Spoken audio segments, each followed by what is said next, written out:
Thank you very much, Mr. Chair.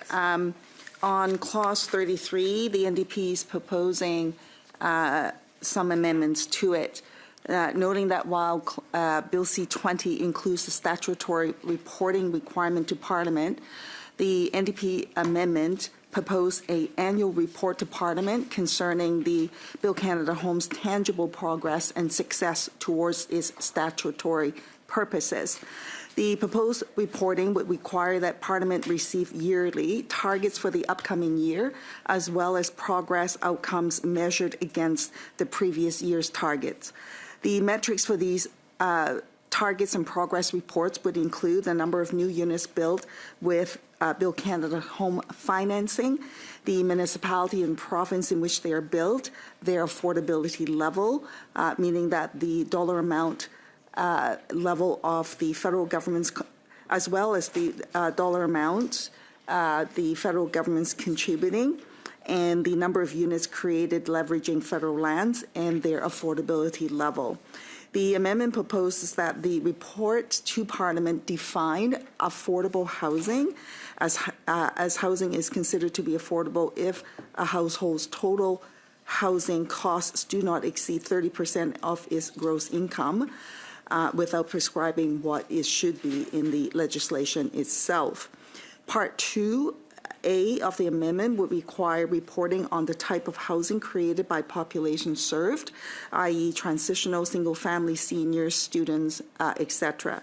Part 2B would add reporting on the use of the federal lands. Part 2C would require that the report use an established baseline and criteria to measure the outcomes, and Part 2D would require that the report indicate the proportion of public and non-market housing in Canada's total housing supply broken down by province, territory, and municipality. And Part 3 requires that the report include national aggregate point-in-time homelessness counts, including regional breakdowns of point-in-time counts, including northern and remote communities, and appendix benchmarking current data against the prior 10 years, an appendix using all of the longitudinal data on the point-in-count counts to establish a forecast of counts 5 years into the future, and disaggregated data on the point-in-count counts insofar as possible by age, gender identity, Indigenous identity, veteran status, and disability status. It would also determine that the national demographics of need based on a definition of core housing need that includes considering affordability, adequacy, and disrepair suitability, including overcrowding and security of tenure. And lastly, that the report would provide a housing insecurity index within the report that tracks overcrowded housing in the territories using a defined threshold and appropriate metrics broken down by territory and including remote communities. Mr. Chair, just to simply say, I think it's really important as this new entity is established that there's transparency, and then also for the Canadian public to know what the targets are and how it is reaching those targets under those various different metrics that I've outlined, and to also have a baseline of measurement. I note also this amendment was crafted in collaboration with the member of Nunavut before she crossed over to the Liberals. Presumably she would have brought this up. Hopefully she would have brought this up with the Liberal caucus, and I hope to see support in this amendment.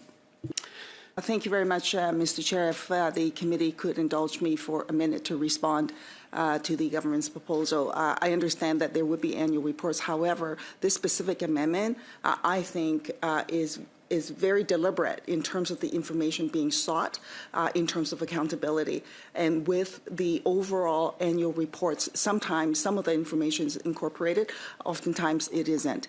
Now, we haven't seen one, so I can't predict, but by, for certainty, in terms of legislation, in the creation of this new entity, I think it would be important for this amendment to be adopted as part of a parliamentary reporting out to parliamentarians. On the amendment made by Ms. Kwan, which was NDP 1. Seeing no further discussion. Okay, where are we at? Yep. Shall NDP 1 carry? So NDP 1, the amendment is not carried. Therefore, there's no new clause 33.1.